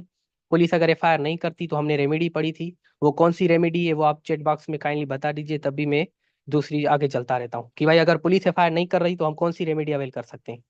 अच्छा, क्वेश्चन ऑफ एफआईआर वो हमने पढ़ी थी, वो कैसे होगी। चैट बॉक्स में बता दीजिएगा कि पुलिस अगर एफआईआर नहीं काट रही तो हम कौन सी एप्लीकेशन ड्राफ्ट करते हैं, जैसे आपकी भी जो चीज़ें रिपीट हो इस हिसाब से। अच्छा, हमने बेल भी पढ़ी है, उसके टाइप भी पढ़े हैं, bail in non bailable offence हमने पढ़ी है, period bail, poster bail, protective bail, cancellation of bail, चालान और उसके टाइप्स, ठीक है। और ये ड्राफ्टिंग ये सारी की चारों की पढ़ी हमने। मशीनामा हमने पढ़ा, सब सप्लाई ऑफ डॉक्यूमेंट, जो हमने सारा प्रोसीजर था, charge frame, acquittal, conviction, appeal, revision. और रिव्यू इसमें नहीं होता है, इस वजह से इधर हमने दे दिया है, क्योंकि सिविल में होता है तो उधर हम कर लेंगे कवर इंशाल्लाह। केस प्रॉपर्टी हमने सुपरदारी जिसको बोलते हैं वो हमने पढ़ी थी। और acquittal appeal, appeal against conviction, jail appeal, application for सुपरदारी। और हमने 22A भी, 22A 2, 22A डायरेक्ट कंप्लेंट। अल्हम्दुलिल्लाह ये सारी चीजें हमने कवर की हैं। तो जवाब देख लेता हूँ, जराब ने भी सही जवाब दिया है, तुफेल ने भी, और जवेरिया ने भी, और अब्दुल शकूर ने भी सही जवाब दिया है। जब एग्जैक्टली हम 22A की रेमेडी अवेल करते हैं। और दूसरी रेमेडी भी है हमारे पास, वो हमने मिसेस सदनान का भी सवाल जो जवाब है वो सही है। दूसरी जरिया आपने बताइए 200, एग्जैक्टली 200 वाली रेमेडी जिसको हम बोलते हैं डायरेक्ट कंप्लेंट। तो ये था हमारा क्रिमिनल मॉड्यूल जो हमारा कंप्लीट हो चुका है। आई होप कि आपको इतनी नॉलेज हो गई होगी जितनी एक क्रिमिनल मैटर्स में प्रैक्टिस करने वाले वकील को होती है। तो ये था हमारा क्रिमिनल मॉड्यूल। इंशाल्लाह सिविल मॉड्यूल में भी आपको इतना ही मजा आएगा जितना क्रिमिनल में आया था। लेकिन मैं पर्सनली आपको एक एक्सपीरियंस बता दूं, मेरी 2 साल की प्रैक्टिस है, मैं जब थर्ड ईयर में था तो मैंने कोर्ट ज्वाइन कर लिया था। तो पर्सनली मुझे क्रिमिनल की मैटर्स की जो बातें हैं वो बहुत अच्छी लगती थी, क्योंकि वो थोड़ा बहुत हम उससे रिलेट कर लेते हैं। आप जब फिल्में देखते हैं, मूवीज देखते हैं, उधर भी क्या है, उधर भी जो है क्रिमिनल की बहुत सी चीजें आप देखते हैं कि सिविल की आती ही नहीं है। कोई भी आप देख लें, मतलब आएंगी तो बहुत कम आएंगी। तो इस वजह से क्रिमिनल हम इससे रिलेट कर लेते हैं, लेकिन सिविल भी इतना वो नहीं है, सिविल में भी बहुत सी चीजें इंटरेस्टिंग हैं। अच्छा, जो इंटरेस्टिंग चीजें हैं वो प्रैक्टिस में नहीं है। जैसे मैंने एक पढ़ा था आर्डर 35 में इंटरप्लीडर सूट, बहुत इंटरेस्टिंग था। वो हमारा टॉपिक नहीं है क्योंकि प्रैक्टिस में है नहीं, तो इस वजह से कवर नहीं करेंगे, लेकिन मैंने जब पढ़ा तो इतना मुझे मजा आया था कि वो वायद सूट है जिसमें जिस बंदे को बेनिफिट नहीं होता वो केस करता है। मैं आपको बता देता हूँ, बहुत इंटरेस्टिंग चीजें हम सिविल में पढ़ेंगे नहीं, लेकिन इंटरेस्टिंग चीजें तो इस वजह से मैं आज बता देता हूँ। जो होता है इंटरप्लीडर सूट, किसी ने पहले सुना हो शायद इसको या नहीं सुना हो। बहुत अच्छी चीज है। इसमें क्या होता है, आर्डर 35 है शायद सीपीसी का, उसमें एक हमने पढ़ी थी doctrine Q Bono who benefits, हमने ये पढ़ा था ड्राफ्टिंग के दौरान प्रीवियस लेक्चर्स में। अगर आप लेक्चर्स सही तरीके से देखते हैं तो आपको पता होगा इसका मतलब क्या है। इसका मतलब ये है कि भाई अगर आप केस कर रहे हो तो आपको कौन सा नुकसान कौन सा फायदा है। मतलब जो केस करने आएगा कि भाई तुम ये बताओ तुम्हें इसमें कौन सा बेनिफिट है केस में, तो उसको ये रिलेट करना होगा।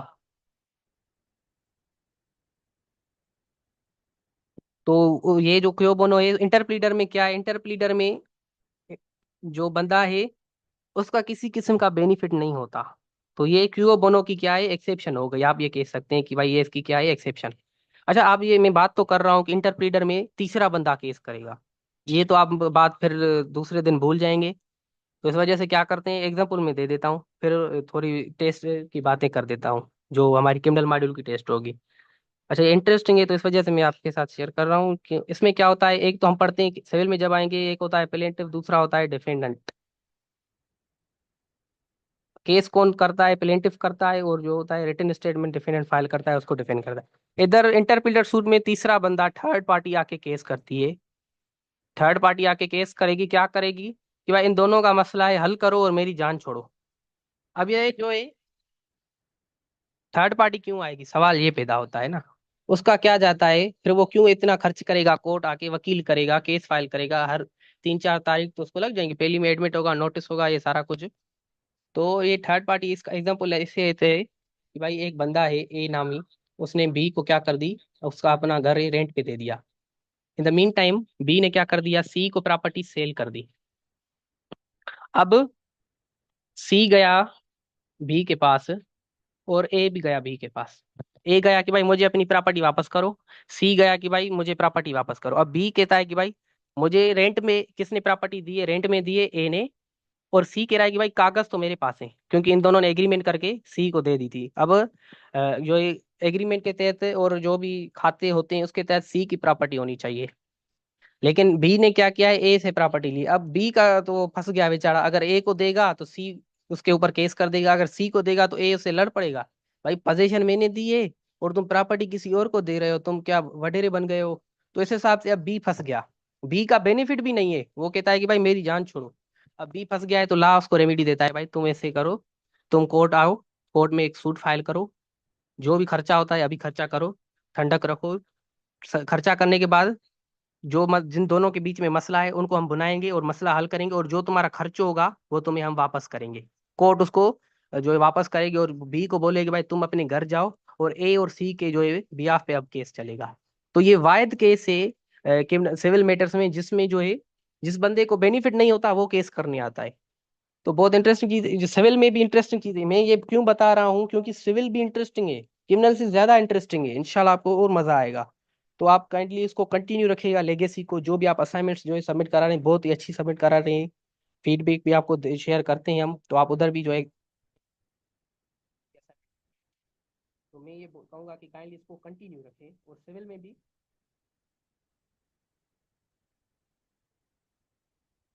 इसको जो है।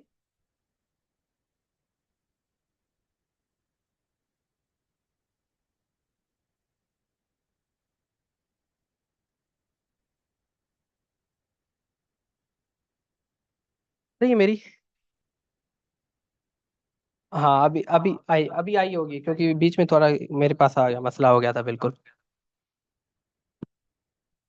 अच्छा, ये मोहम्मद अवेस का सवाल है कि सिविल में एक टाइम पे 6 या 7 सूट चलाते हैं 1 ही मीटर पे। अच्छा, ये जो एक से ज्यादा केस होते हैं वो हम पढ़ेंगे डॉक्ट्राइन ऑफ रेस जुडिकेटा। एक से ज्यादा अगर केस होते हैं तो वो रिमेनिंग केस क्या हो जाते हैं, वो डिसमिस हो जाते हैं ऑटोमेटिकली। तो वो हम पढ़ेंगे इंशाल्लाह, doctrine of res judicata, article 10 और 11 में ये चीजें होती हैं। रेस सब जुडिस होती है और रेस जुडिकेटा होता है। तो जब हम उधर आएंगे तो आपके सवाल का जवाब उधर इंशाल्लाह बहुत ही डेप्थ में मिलेगा। अच्छा, ये था हमारा क्रिमिनल मॉड्यूल। और सिविल की मैंने इस वजह से बताया कि ताकि आपका इंटरेस्ट बन सके सिविल में भी, और इंशाल्लाह सिविल में क्रिमिनल से ज्यादा हम अपना ये जो है पार्टिसिपेशन देंगे, और आपसे भी यही जो है तवक्को रखते हैं। अच्छा, लास्ट अब टेस्ट की बात करते हैं, उसके बाद जो टाइम हो गया है क्लास खत्म होने का। और अगर कोई सवाल करना चाहता है तो मैं उसके साथ बैठता हूँ, जितना आधा घंटा लग जाए या जितना भी लग जाए, मैं अभी बैठता हूँ आपके साथ और अनम्यूट भी करता हूँ सबको, जिसको भी सवाल हो पूछ सकता है। टेस्ट से रिलेटेड है, जैसे मिस्टर सद्दाम ने कहा है कि सर टेस्ट क्या है, टेस्ट जो है क्रिमिनल मॉड्यूल से होगी। इसका पर्पज यही है कि भाई इस हिसाब से आप जो है रिपीट कर लें चीजें। वैसे तो बहुत से स्टूडेंट हैं जो उसका रिस्पांस बहुत ही अच्छा है, लेकिन क्योंकि कुछ स्टूडेंट ऐसे हैं जो लाइव क्लास नहीं ले रहे, तो उससे हमें नहीं पता चलता कि वो केस उनका रिस्पांस क्या है। तो इस वजह से हमारी टीम ने सोचा है कि क्रिमिनल मॉड्यूल का टेस्ट रखते हैं। पहले हम नहीं रखते थे, लेकिन अब ये थर्ड बैच में हम रख रहे हैं, और सिविल का भी इंशाल्लाह रखेंगे। इसमें क्या होगा, 20 से 25 जो है एमसीक्यूज होंगी, बस शार्ट टेस्ट होगी, इतनी डीप बड़ी नहीं होगी। गूगल फॉर्म के थ्रू आपकी टेस्ट ली जाएगी।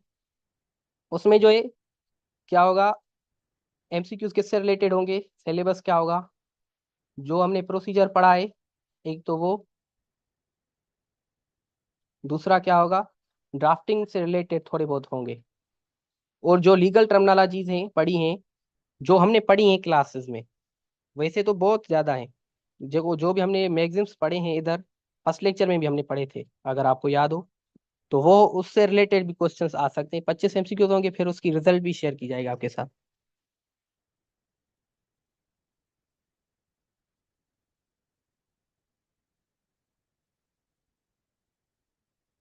अच्छा, जवेरिया का सवाल है कि सिविल मॉड्यूल टेस्ट के बाद स्टार्ट होगा। जी बिल्कुल, जो है सिविल मॉड्यूल इंशाल्लाह जब ये टेस्ट हो जाएगी, उसकी रिजल्ट आएगी, फिर हम जो है सिविल मॉड्यूल स्टार्ट करेंगे। अभी आपको 3 से 4 दिन की जो है हॉलीडे दी जाती है। इस दौरान आप क्या करें, क्रिमिनल मॉड्यूल को रिवाइज करें। फिर हम जो है टेस्ट 4 दिन आपको होंगे। 2 दिन के अंदर आपके साथ जो है गूगल फॉर्म के थ्रू टेस्ट शेयर की जाएगी, और 2 दिन आपको होंगे टेस्ट सबमिट कराने के लिए। फिर आपकी रिजल्ट आएगी, और 5वें दिन इंशाल्लाह सिविल मॉड्यूल स्टार्ट करेंगे। और जिनकी असाइनमेंट रिमेनिंग है, जजाकल्ला, thank you so much Javeria. अच्छा, जो जिनकी असाइनमेंट्स में चेक जो इस वजह से मैंने नहीं की थी, मेरी तबीयत थोड़ी सही नहीं थी, और इंशाल्लाह इन जो 3 4 दिनों में जो छुट्टियां होंगी, तो इन दिनों में आपको जो है फीडबैक मिल जाएगा। और जिन्होंने असाइनमेंट सबमिट नहीं कराई रिमेनिंग, जो भी उनके आउटस्टैंडिंग असाइनमेंट है, काइंडली वो सबमिट करा ले, और उनको भी जो है हम फीडबैक दे देंगे इंशाल्लाह। लेकिन अगर क्रिमिनल मॉड्यूल खत्म हो गया और जब सिविल में हम आए, तो क्रिमिनल की जो भी असाइनमेंट सबमिट होगी वो हम कंसीडर नहीं करेंगे, उसको जो है हम फीडबैक शेयर नहीं करेंगे, मतलब वो रिव्यू ही हम नहीं करेंगे, क्योंकि हम सिविल में बिजी हो जाएंगे, इंगेज हो जाएंगे। तो इस वजह से जिनको भी अब चाहते हैं कि भाई हमें फीडबैक मिले असाइनमेंट का, तो काइंडली ये 3 4 दिन आपके पास पड़े हैं, इनके असाइनमेंट सबमिट कराएं और फीडबैक लें हमसे, आपको फायदा होगा। आपने देखा होगा कि आप कुछ गलतियां भी होती हैं, इससे क्या है कि आप इधर गलतियां करें वो मसला नहीं है। इधर क्या है कि भाई मैं हूँ रिव्यू करने के लिए, फिर आपको बताऊंगा कि ये गलती है। लेकिन अगर आप जज के सामने करेंगे, तो फिर जज उधर ही आपकी जो है सुना देगा, और फिर क्या होगा, क्लाइंटेशन का मसला होगा। क्लाइंट आपकी सुन लेगा कि भाई जज ने इसको जो है डांटा है, तो फिर वो क्लाइंटेशन और जो पीआर होती है उस पर असर पड़ता है। तो काइंडली इधर गलतियां भले करें, जितनी करें, जितनी ज्यादा करेंगे जो है उतना फायदा होगा। इतनी भी ज्यादा नहीं करिएगा, लेकिन जितनी रीजनेबल हो। तो इधर गलतियां करें, इधर कोशिश करें, फिर इंशाल्लाह आपको उधर जो है डांट नहीं पड़ेगी जज से। अच्छा, और किसी का सवाल हो तो वो पूछ ले, क्योंकि क्वेश्चन आंसर सेशन का हमने कहा था, तो हम पूछ लेते हैं। टाइम तो हो गया है, लेकिन हमने जो कहा है तो वो हम करेंगे इंशाल्लाह। मैं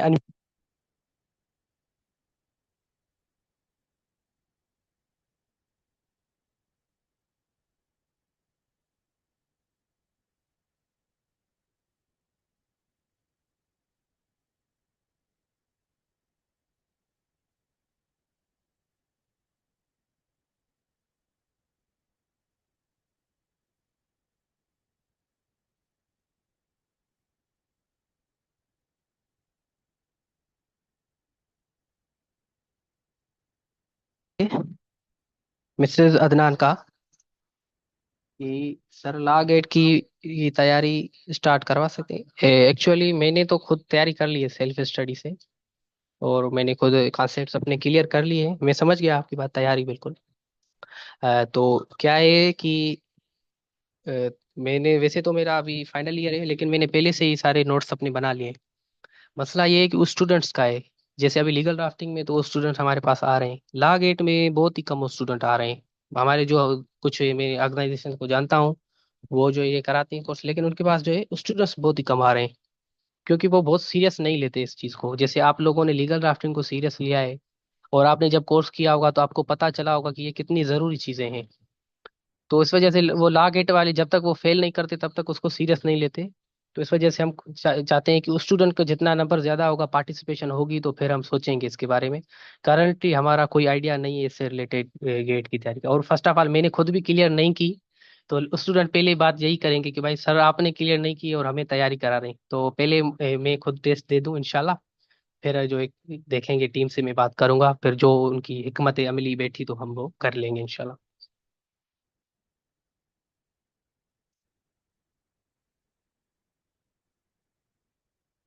अच्छा, मानूर ने सवाल किया है कि बिसाइड एप्रिसिएशन और participation certificate, will your team provide recommendation certificate.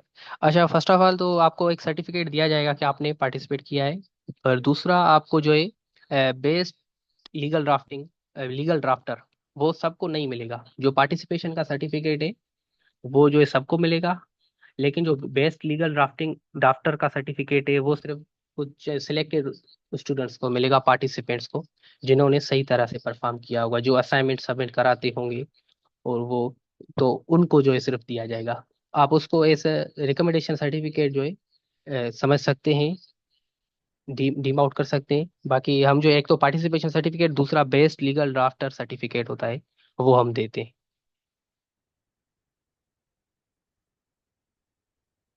अच्छा, मिसेस अन्ना ने कहा है कि सर स्टार्ट कर, तो हम देखते हैं, आपकी बात कंसीडर करते हैं। हम मैं टीम से बात करता हूँ, फिर जो उसका जो है एक मत अमली बनी। अच्छा, thank you so much mister नान मानू। अच्छा, और किसी का सवाल हो? अच्छा, कोई सवाल नहीं तो वो बता दें तो हम इसको एंड कर देते हैं। और टेस्ट को आपको मैंने बता दिया है, वो ग्रुप में भी आपको मैसेज आ जाएगा इंशाल्लाह इससे रिलेटेड। और ये हमारा लास्ट लेक्चर है क्रिमिनल से रिलेटेड, तो जो भी सवाल हो तो आप पूछ सकते हैं।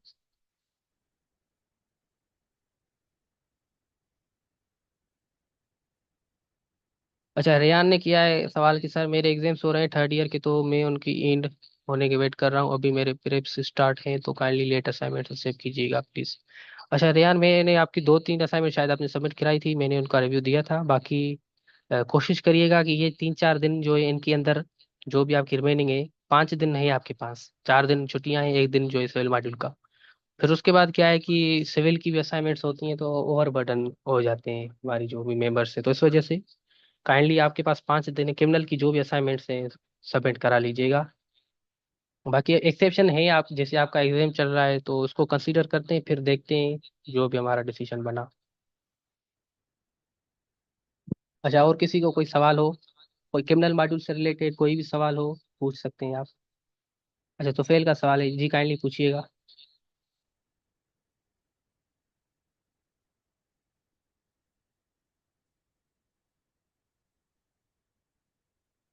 अनम्यूट कर सकते हैं आप तो फेल भाई।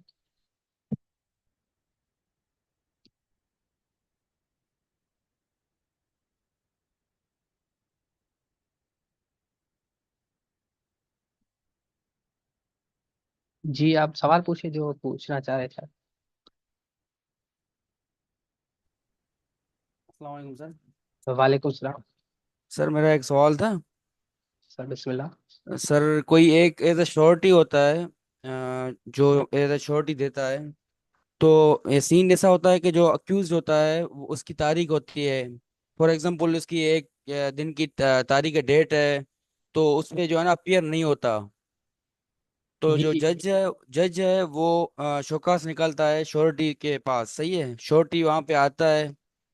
तो जी जी वो बोलता है मुझे टाइम दो, मैं जो है ना अक्यूज्ड को पेश करूंगा कोर्ट में। जी।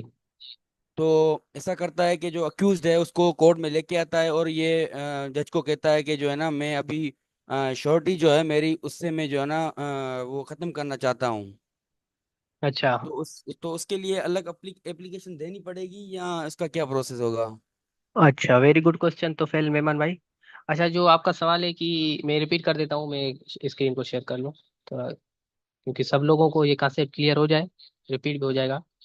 अच्छा, तोफेल भाई का सवाल क्या है कि भाई एक बंदा है, उसने श्योरिटी बना है और कोर्ट ने उसको नोटिस दिया कि भाई तुम आओ कोर्ट को, क्योंकि श्योरिटी कोर्ट ने शोकास दिया कि भाई तुम पेश हो कोर्ट में, लेकिन वो नहीं आया। फिर वो जो है जो भी जिस बंदे का वो श्योरिटी बना है वो कोर्ट को ये सेटिस्फाई करता है कि मैं इसको लेकर आऊंगा।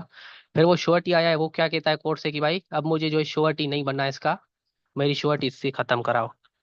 तो अब ये सवाल होता है, जब हम श्योरिटी का एफिड बनाते हैं, आपको याद होगा, जब श्योरिटी का एफिडेविट अगर हम लिखते हैं या श्योरिटी में भी लिखते हैं या एफिडेविट में, किसी भी एक एप्लीकेशन में हम क्या लिखते हैं कि भाई मैं ये एफिडेविट विथड्रा नहीं कराऊंगा या ये श्योरिटी विथड्रा नहीं कराऊंगा जब तक ये केस चल रहा है। तो जब आप ये बात करके उधर अपनी सिग्नेचर कर देते हैं, तो लॉ का एक टर्म है, लीगल एक जो है क्या बोलते हैं डॉक्ट्राइन है कि भाई the fact admitted can not be denied. इसको मैं लिख देता हूँ उधर, the fact admitted can not be denied. तो इस हिसाब से क्या हुआ, आपने एक चीज मान ली है कि भाई मैं विथड्रा नहीं कराऊंगा, तो आप जो है डिनाई नहीं कर सकते। तो इस हिसाब से जो है आप विथड्रा नहीं करा सकते। तो क्योंकि आपने खुद कहा है कि मैं नहीं कराऊंगा ये जो है क्या विथड्रा, तो अब जब तक ये केस खत्म नहीं होगा तब तक आपकी श्योरिटी खत्म नहीं होगी। अच्छा, बैंक में क्या होता है, हर साल पे रिन्यू होती है श्योरिटी। उधर फिर आप नए साल पे नहीं बने श्योरिटी तो वो ठीक है, लेकिन कोर्ट में रिन्यू विन्यू नहीं होती। कोर्ट में क्या होता है, केस एक ही बार होता है, जब तक चल रहा है आप उसकी श्योरिटी बने। इस वजह से क्या कहते हैं, प्रैक्टिस में जब आएंगे तो आपके सीनियर से आपके से बात ये जरूर शेयर करेंगे कि भाई किसी की भी श्योरिटी बनने की जरूरत नहीं। आप वकील लोग हैं, आप जब कटहरे में खड़े होंगे तो फिर आपका करियर खत्म हो जाएगा। किसी भी चीज में आप विटनेस ना बने, ये आपको मैं बताऊं इधर छोटे भाई की सलाह या बड़े भाई की जो भी हो, कि भाई विटनेस नहीं बने। मुझे अपने सीनियर ने यही बात कही थी कि भाई कोई भी मसला हो उसमें आपको विटनेस नहीं बनना, ना ही श्योरिटी बनना। इसमें मसला क्या होता है, मसला ये होता है कि विटनेस में आपको कटहरे में खड़ा होना होता है, या जज के जो भी बराबर में वो होता है बॉक्स होता है उसमें खड़ा होना होता है, श्योरिटी में भी। तो क्लाइंटेशन और पीआर आपकी खराब हो जाएगी कि भाई ये अच्छा वकील नहीं है, ये सारा कुछ। तो उस वजह से तो एक तो आप खुद नहीं बनिएगा श्योरिटी, और जो बन रहा है तो वो बाउंड है up to the till the case, जब तक वो खत्म नहीं होता। तो ये आपका जो सवाल है उसका जवाब यही है कि भाई आप उस बंदे को वेट करना होगा जब तक वो केस चल रहा है। तो आई होप कि आपके सवाल का जवाब क्लियर हो गया होगा।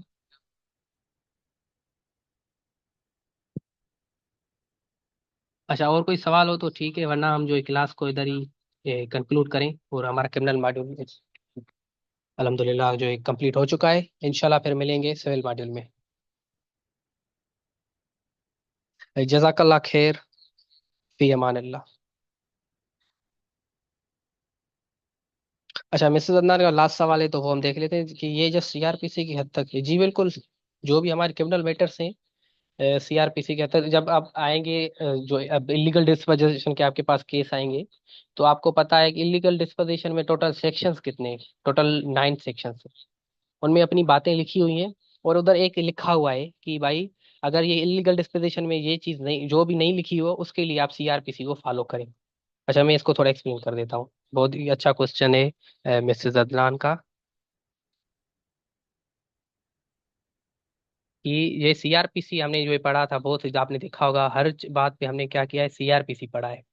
तो बात ये है कि जो भी इससे रिलेटेड कोई भी जो है एक्ट हो या कोई किस्म का लॉ हो, वो इतना छोटा होता है कि आप खुद ही पढ़ सकते हैं। अब जैसे मैंने इलीगल डिस्पोजिशन की बात की, मैं चार्ट में लिख देता हूँ इलीगल डिस्पोजिशन, उसमें टोटल 9 सेक्शन है।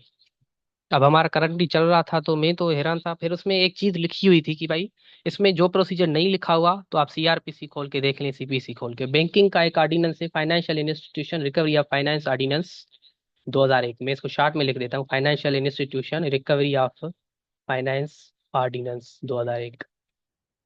उसके 28 सेक्शन से या 29, वो रिपील वाला है, आप उसमें काउंट कर लें तो फिर 29 हो जाएंगे, वरना 28 हो जाएंगे। तो अब 28 इतने छोटे सेक्शन है, उसमें भी यही बात लिखी हुई है कि भाई अगर इसमें कोई प्रोसीजर नहीं लिखा हुआ तो आप सीआरपीसी और सीपीसी जो है खोल के देख लें। तो ये सीआरपीसी मेन है। उसके बाद जो भी चीजें होंगी, अगर आप बैंकिंग लायर्स बनना चाहते हैं तो आपको सिर्फ क्या होगा, 28 सेक्शन पढ़ने होंगे, आप बैंकिंग लायर बन गए। इलीगल डिस्पोजिशन की एक्सपर्ट बनना चाहती हैं, 9 सेक्शन पढ़ लें, क्योंकि सीआरपीसी तो आप हमने कवर कर लिया इधर। अब इधर जो नई चीज होगी वो 9 सेक्शन, वो भी छोटे सेक्शन से, इतने बड़े नहीं है। तो इस हिसाब से जो मेन मेन चीजें थी वो हमने कवर कर ली।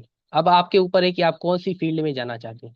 नॉर्मली जो क्रिमिनल है मैटर्स वो आपको हमने एक्सपर्टीज बना दिया है माशाल्लाह से, बाकी जो रिमेनिंग जैसे हम आप फील्ड से अभी आई है, तो उसमें आप बनने के लिए आपको सिर्फ ये थोड़ी बहुत मेहनत करनी होगी।